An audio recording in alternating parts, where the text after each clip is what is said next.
sen vətənim, sən namusum, qeyrətim sən vətənim.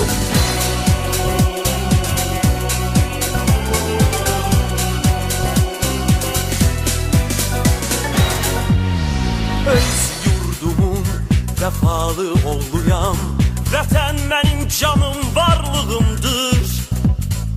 Mən əbədi vətənə bağlıyam, vətən alın yazım həyatımdır. Uğrunda ölən varsa vətən var, vətən anadır biz övladıyıq. Vətənə layiq olsaq var olar.